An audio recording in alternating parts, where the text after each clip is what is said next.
What's going on YouTube? Cloverwell's here back with another Scarlet Violet video, and today we're going to be spotlighting Bastiodon for the regulationG format. And some of you are thinking, why are we looking at Bastiodon in a competitive VGC game here? It's not regulation H anymore, Clover. This isn't a format where we're going to have a niche Pokemon do well in some tournament every single week. Well, here we are. Here it is. We're looking at Bastiodon. The title of the video says it all. It had not one, but two top cut placements within the same tournament. At least 6 of you messaged me asking me, have I seen, Bastiodon get any kind of results within the recent tournament from California? And I said, all right, yeah, I did see that. Okay, so because it's so popular, I guess we kind of have to cover it a little bit. But yeah, this is it right here. I saw this on Twitter. It was a Winter League challenge, okay? And you can see the teams right here. It came in second over here, and then you got 4th place over here. Same thing from Tyler DC, and then Abigail Watson over here. And then Brian Collins, of course, taking it all here with Lunala over here. Okidogi fulfilling a niche in that kind of team over there. And then you have another Lunala team from Brandon Davis in 3rd place. They're both very good Trick Room players from what I understand. And then we have this, the Bastiodon stuff over here. So very, very interesting. Now, we know the team, okay, because I've seen it in some limitless tournaments before. The Terras are all the same. The items are all the same. So we can pretty much recreate the squad ourselves and just show you what exactly Bastiodon can do. But, even without looking at the team in itself, I do know the set and I can show you that. But look at the stats, first of all. So what is Bastiodon supposed to do? First of all, it's another Pokemon that gets sturdy. Okay, we saw the value that Ogerpon Cornerstone is giving teams right now with sturdy, okay? And that's also because it is a very good redirector with Follow Me, and then at the same time it puts on a ton of pressure with the Ivy Cudgel. There's not so much running around, trying to resist rock damage. And then you have, the occasional grass move with Power Whip, okay? This was its niche, for Ogerpon, especially if you're trying to set up. Yes, we understand that, but what does Bastiodon do that Ogerpon cannot, because they're 2 Pokemon with sturdy? So first of all, look at the stats. Okay, the HP isn't all that great, but look at the bulk. Look at that, 168 defense, 138 special defense, okay? And what ends up happening here, it's basically a very poor man's Zamazenta, more or less. Body Press, Iron Defense was the set. Then you have Wide Guard over here, okay? So now look at this. You actually have a higher base defense than Zamazenta, but of course Zamazenta does get the Dauntless Shield boost. But if you just look at like raw base stats, like 140 defense, okay, versus the 168 over here, and then 140 Spadef versus 138 over here. Okay, so pretty equal in the Spadef department. And then the HP, obviously Bastiodon doesn't have that much HP, but all things considered, if you can just go for iron defenses, and then you have a Wide Guard here, now you don't necessarily have to commit a restricted for this slot. So that's what Bastiodon's doing for Miraidon here. So, consider Miraidon sometimes has to struggle a little bit against Calyrex Ice Rider. Now you get Bastiodon that can click Wide Guard and support you, and then also can click Iron Defense and start body pressing against the Calyrex Ice Rider, forcing it to click High Horsepower, for example, instead of the overpowered Glacial Lance. And that means you're not clicking your spread move, which means it's probably suboptimal in particular turns. And that means Miraidon probably can stay on the field, okay? And then, of course, your other options too. So you get sturdy, and now you can also just set up simply, and then Body Press is doing a ton of damage. If you even get like 2 iron defenses, you're just one-shotting a lot of different things, actually. So, just be ready for that. And then the other thing, it was Leftovers Terra Grass. Of course, Terra Grass kind of makes sense here. Again, just looking at the typing, you're very weak to ground, 4 times weak in fact, and then Terra Grass just made sense. And then at the same time, in Trick Room, you can get around Amoonguss base speed 30, right? So who else is base speed 30, guys? All right, also the Amoonguss too. So you can technically, quote unquote, speed time Amoonguss in Trick Room if you go for like 0 speed nature, but you outspeed the Calyrex Ice Rider in Trick Room, which means you can go for your Iron Defense first, the turn it goes for Trick Room, and then start even clicking it again, technically, and then potentially click Body Press, at the end of the day. So I do like this kind of idea for Bastiodon, supporting that Miraidon team that we saw over here, and we'll recreate the team in a second, but.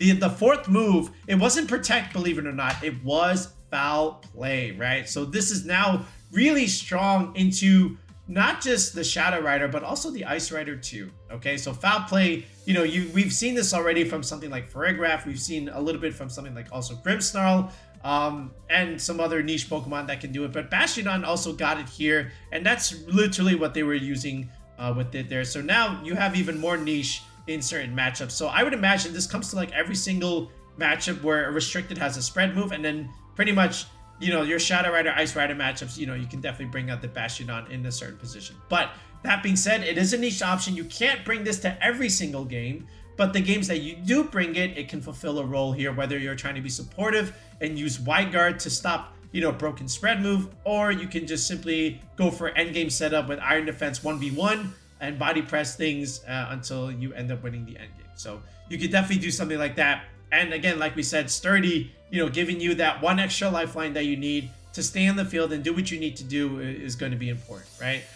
So very interesting set here from Bastiodon. And then just in terms of the rest of the team, we can build it real quick. But I want to show you just where else this team was seen. And then what we can do is we can grab that pace and then recreate the spreads and then just try it out a little bit on ladder, just so that you also can try it too. So at the very least, you'll have some EV spreads to work with instead of trying to figure out, you know, what to try to use with it. All right, so now we're on the LabMouse website over here, and what we've been able to do is just narrow down the filter for dates, starting with December 1st, leading all the way up until now, January 13th, and look at where we've seen Bastiodon. It's pretty much the same team, right? There's some variants here, you know, with the Urshifu Dark in one of the slots here, but other than that, we've also seen it with Terrapagos, if anything, right? Besides the Miraidon idea. So that's also something that you can also think of. But, you know, MentalSyndrome has something going here, and that's pretty much what they were doing. So they have two types of teams here, one with the Urshifu and the other one with just the Fluttermane over here. So it was, in fact, the Fluttermane set that, you know, both Tyler and Abigail were using.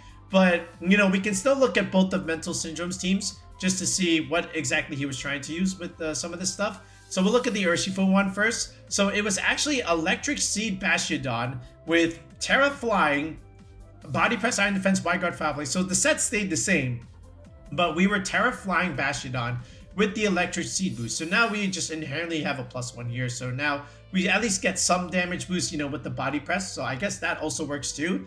And then the Urshifu Dark is just really good altogether, right? You know, just clicking Wicked Blow, really strong into both Calyrexes, obviously. You know, the Miraidon teams, you know, with Ogerpon, Heartflame, Iron Hands, Urshifu, Miraidon, you know, this is like a classic 4. Usually this is something like Whimsicott and Farigiraf at the end, but now we're just going Grimmsnarl, Bastiodon for a little bit more of a less offensive build, but more of a slower defensive play, you know, just with screen support, you know, just trying to help you set up the Iron Defense body press stuff. So again, you've got redirection here, you've got screens, and you've got fake out. You have 3 tools that you have to try and set up the Iron Defenses on the Bastiodon. Now, again, like I said, you're not going to bring it to every single game. It has that niche, okay? So you have to understand when exactly you do need to bring it and when you can just leave it behind on the bench. And that's what we're going to show you coming up soon, you know, when we look at the test games.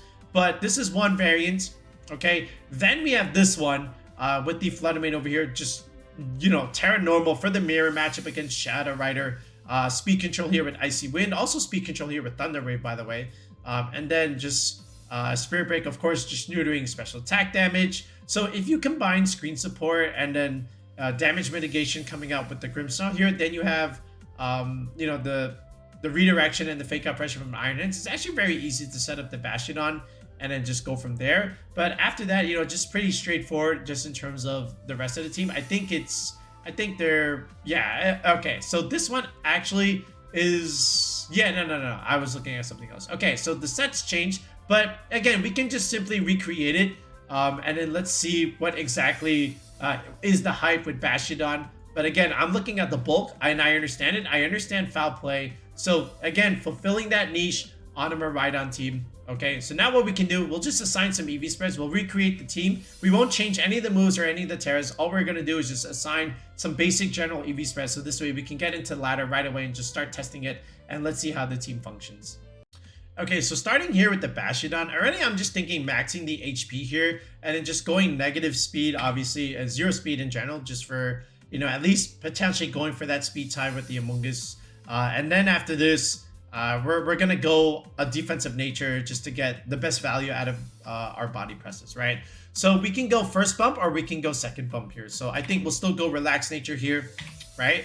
And then actually look at that. We see the first bump immediately right now from 207 to 209. That's very interesting. So right there, there's the first one. Then we just do another 80 EVs. So you're gonna see this again at right here at 92, right? Because every 80 EVs you'll see that bump, the jump in the EV spreads. Again, if you're trying to, create EV spreads for competitive Pokemon, if you're still relatively new and you're trying to understand how to make complex EV spreads, make sure you comment in the video below asking what are EV bumps. I will reply to you, I will respond to you. But also, we have a video on this. So if you want to check out how we recreate EV spreads and how we make complex EV spreads and how we utilize bumps, look in the video description below. Take a look at our videos, okay, and learn from them and see how exactly we're able to do this, okay? But anyway, we can go right here and then just dump the rest in special defense like this, or we can go another 80 EVs like this, all right, and then just leave a little bit of Spidef. I think we'll do it like this route just to get a little bit more out of our body press. So this way we'll still have some special defense. So we'll leave it like this. If anything, we can go even here and then just, because the last bump is right here, 240 to 242, ironically enough. So we can even just consider that. But I think for now, we can just stick to this, just so that we have some special defense. I don't even know what it does yet, but I'm just trying to just go for general benchmarks here just so that I can get something going on ladder. Terra Fairy, Miraidon here. It was Electro Gif, Dazzling Gleam, Volt Switch, Draco Meteor. I just like going Timid for now, just to try and go, match up against the Mirror potentially. And then the Flutter Mane here, same thing. I'm gonna go with our Flutter Mane spreads from the rentals. We're gonna go 140 speed investment here, just so that we outspeed Roaring Moon boost energy as well. And then we'll just go super bulky here with 212 HP and 132 defense. This is for the ice attacks from the Chenpal, especially if they're adamant nature. And then just dumping the leftovers here. We can put some more into special attack there, and that's pretty much it, right? That's all we need out of this Flutter Mane. Some damage, right? But ultimately just have some good general physical bulk, with this set. Now, can we go modest? Absolutely, we definitely can. We have good bulk here with Grimmsnarl, so you might be asking, do we even need more bulk? It doesn't hurt, but if you want to go a little bit more offensive, considering you have the Grimmsnarl, you can definitely do that. The Iron Hands here, Terra Water, by the way, okay. We can just go Adamant Nature again. We can go 84 attack investment just in case they want to try to bring Rillaboom, to try and change terrain. I meant HP stat, by the way. So, 240 factor of 16, get perfect recovery within that terrain. And then you can do something like this, where you can go just dumping the rest here like this, just have some attack investment, 200 attack, and then dumping the rest into Spidef. Like, this is like also totally fine. Or you can go the other route and just go something like this and be done with that, right? So just having a nice even number for the Assault Vest, and then just going to the third benchmark here into the attack set. So you can definitely do something like this. Here again, you are also getting an attack boost, in Miraidon's terrain, but again, a little bit more damage doesn't hurt the Iron Hands here. The Ogerpon, so this one, we can go also Adamant a little bit more bulkier too. So what we can do is go for this speed here. We can go for like 100, just to be a little bit slower but still bulkier. But this will outspeed base 90s that aren't, speed natured. And then at the same time, we can just do this. 252 HP, 52 defense. This will help against the Surging Strikes, Adamant Urshifus that are 252. And then, the rest is just like kind of leftovers here. So like we can just put 100 here in the attack stat. Otherwise, if you want, you can just go to this benchmark here. Where it's actually 76, but we want the nice solid even number for the +1. So we can just add one more here just to get a nice even number. And then these 16 EVs, you can just, put a little bit more speed, or you can just dump a little bit more into special defense, right? It's up to you, but these are just extra at that point. So I'm just going to leave it into my attack stat for just a little bit more damage. Okay, Grimmsnarl here, I'm just also going to keep this relatively general. We can still go Careful Nature here, and then a little bit of speed potentially for Mirrors. Maybe against Incineroar, we might have some kind of speed interaction, speed tie.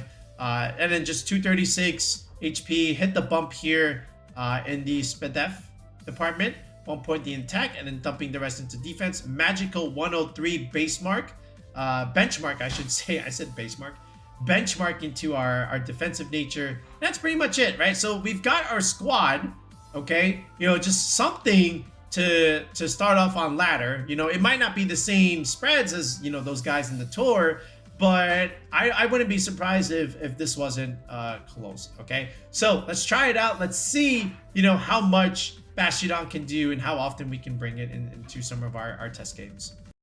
All right, so this is a Zamazenta team, you know, with the Flutterfish, the Double Grass with the Rillaboom and the Amoonguss and the Chinpow. This is the Tomoyuki 6, right? And this is actually like one of our rentals that we put out.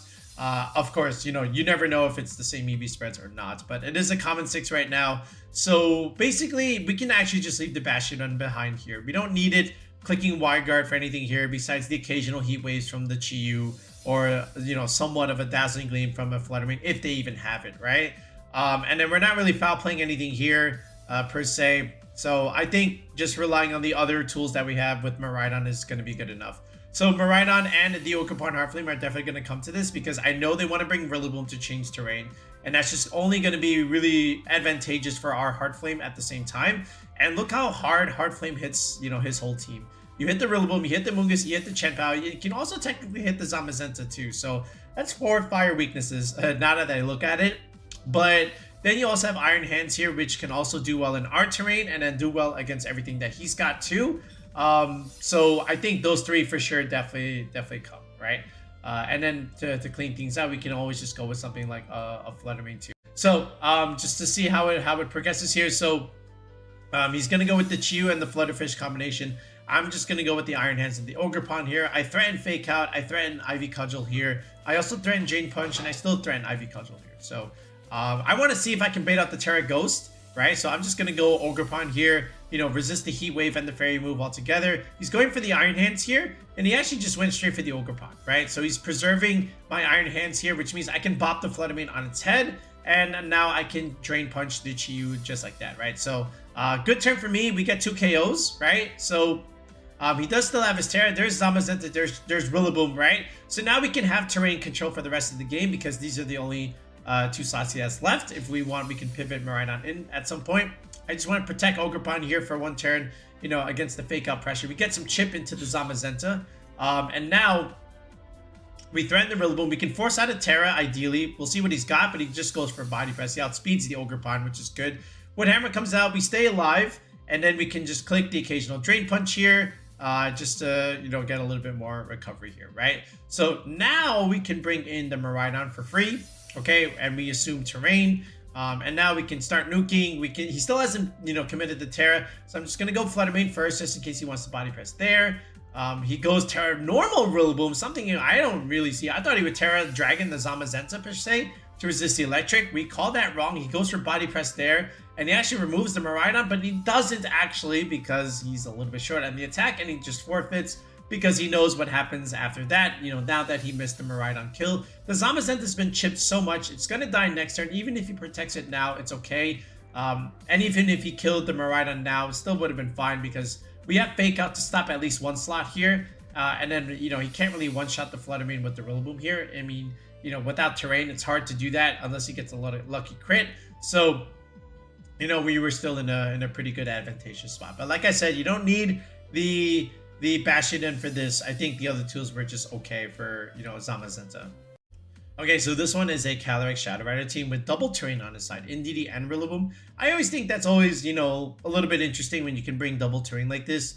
But we have to make sure we pivot our Miraidon carefully so this way we can win that war. But something like Bastiodon can actually come here into this game because we threaten Wide Guard and we do have foul play damage for not only the Indeedee, but of course, obviously the Calyrex Shadow Rider. Not going to one-shot, of course, but can do enough where if we put the Calyrex in range, we can pick up with the foul play. So it's just all a matter of how do we position the Bastiodon correctly.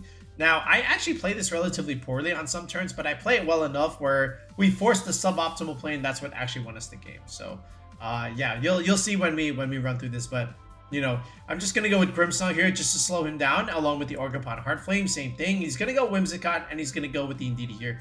Very interestingly, I would have never led this. I've never seen this lead, in all honesty. There's the light screen for some reason, okay?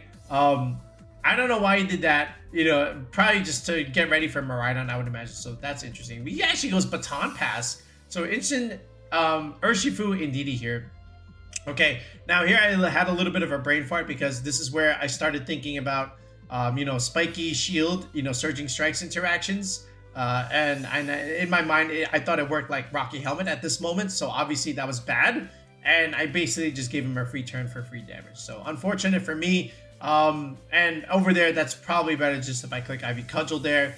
He tries to go for the Grimmsnarl. He doesn't get the kill here, which is fortunate for me because now I can just pick up the Indeedee here and get rid of the Redirector. So he's down 2 Mons. I lose because of the Rocky Helmet, and that's my fault. I let the Bastion, I let the Ogerpon lose that matchup here. But look at this, Bastion and Miraidon. So now he knows we have Wire Guard, so he can't really click Astral Barrage or Expanding Force unless he's got another move there. He still clicks Expanding Force. That does nothing.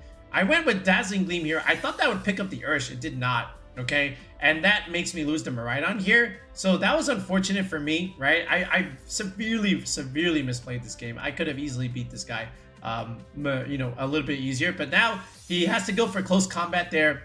It's not going to do anything. I removed the Urshifu with Body Press. I've got Light Screen. I know I'm going to live, right? I'm getting leftovers here. So all I have to do is just survive one Astral Barrage here, and I do, even though he is... you know, a Calyrex Shadow Rider, of course, and then Foul Play just cleans it up. So again, I did play that relatively poorly, but, you know, you got to still see Bastiodon put in a pretty good amount of work here. I should have just took advantage of Sturdy there, but that was on me. But, you know, I'm still thankful we were able to pull it off there. All right, so this one is a straight Miraidon mirror, very standard Miraidon 6. Yeah. Oh, again, also we put out a rental on something like this too. He's got the Whimsicott, he's got the Furgraph there. Of course, Furgraph really good at denying priority, fake out stuff into your own Miraidon because your specs you can't protect, so there's the benefit there. And then at the same time, speed control with Trick Room here. So I have a few ways to approach this, but I just want to lead my aggression here. I'm going to actually leave Grimmsnarl behind this game.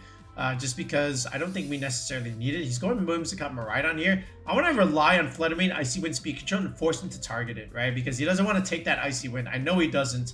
And I want to see how scared he is. Okay, so Miraidon, Terra Fairy versus Terra Electric. There's the Tailwind, and he does go for the nuke into the Fluttermane. So he got scared there. We've bait that out. He goes into Iron Hands. This is very, very big damage with Dazzling Gleam. Now, of course, the Iron Hands doesn't drop because it is an Iron Hands, but it's still like really, really strong. Alright, we're going to go into Ogerpon here. He does fake out. I do click redirection with Follow Me, and there is a cheap Moonblast. So not so much going on this turn, but next turn, this is where it kind of gets decided here. I'm going to go into Iron Hands here. Could have also stayed in there.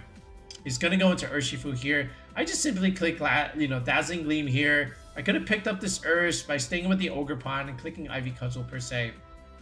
Okay, but now he's got his own Miraidon here. And now we just kind of show he's going for Iron Hands here. So again, another target that we can just simply click Dazzling Gleam. It's going to protect the Ursh here from potential fake out, but it's not really going to do anything because, you know, I'm just withering down his options and he's not dealing any damage to me. So I'm fine with his protect. Goes back into Miraidon here. I have one more turn to work with the terrain. So now we just wipe the floor with Ursh. The game is over. All right, and now we can click Low Kick. You know, he does pick up Miraidon here, but again, like we mentioned, not a whole lot coming out there. That Light Screen is not going to save you against our own Iron Hands over here. All right, talk about having a Miraidon matchup, quote unquote. Look at that Raichu there. You already know that thing has Lightning Rod, and you know he's going to be bringing that. Going to bring Zamazenta here. I don't quite know what else he could bring. Maybe brings the Pelipper just to put on pressure into Ogerpon and you know, Bastiodon. But would you really bring Pelipper into a Miraidon game? You know, I question that, but we'll see what he does. But other than that, I still think this is also a game where I can bring the Grimmsnarl and slow things down as well. So I'm going to go 1 with Grimmsnarl, 2 with Iron Hands, so at least we get some pressure on the board. So I'm going to fake out the Ogerpon. Even if you protect, that would have been fine. I just want to Thunder Wave the Zamazenta first. And then, you know, go for Paralysis Hacks. Make sure I don't speed him later on. He's going to go into Raichu here, thinking I'm going to click Wild Charge or something like that. But he just clicks Taunts. He gets the Strong. I'm just going for Drain Punch there. I'm not going for any Wild Charges here. I know the Raichu's in the back. I'm not going to get baited that easily. Now Miraidon comes in. I know if you want to Nuzzle or something like that, you can't do it against Miraidon because, again, I'm also a fellow Electric type. And now we can pressure the Ogerpon next turn because he doesn't really have the advantage after this. So now Terra Fairy comes out. Goodbye, Raichu.